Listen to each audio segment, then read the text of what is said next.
নমস্কার, আমি সৃজিতা মুখার্জি। তো আমার আজকে নিবেদন কবিগুরু রবীন্দ্রনাথ ঠাকুরের লেখা কবিতা মাঝি। তো চলুন শুরু করা যাক। আমার যদি ইচ্ছে করে নদীটির ওই পারে, যেথায় ধারে ধারে বাঁশের খোঁটায় ডিঙ্গি নৌকো বাঁধার সারে সারে, কিষানেরা পার হয়ে যায় লাউল কাঁধে ফেলে, জাল টেনে নেয় জেলে, গরু মহিষ সাঁতরে নিয়ে যায় রাখালের ছেড়ে। সন্ধে হলে যেখান থেকে সবাই ফেরে ঘরে, শুধু রাত দুপুরে শিয়ালগুলো ডেকে ওঠে ঝাউডাঙাটা পড়ে। মা যদি হও রাজি, বড় হলে আমি হব খেয়াঘাটের মাঝি।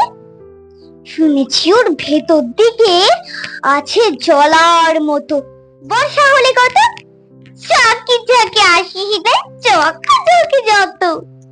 তাই ধারে ঘন হয়ে জমেছে সব সর, মানিকজোড়ের ঘাট, কাঁদা খোঁজা পায়ের চিহ্ন আঁকে পাঁকের পর। সন্ধে হলে কত দিন মা দাঁড়িয়ে ছাদের কোণে, দেখেছি এক মনে চাঁদের আলো লুটিয়ে পড়ে সাদা কাশের বনে। মা যদি হও রাজি, বড় হলে আমি হব খেয়াঘাটের মাঝি।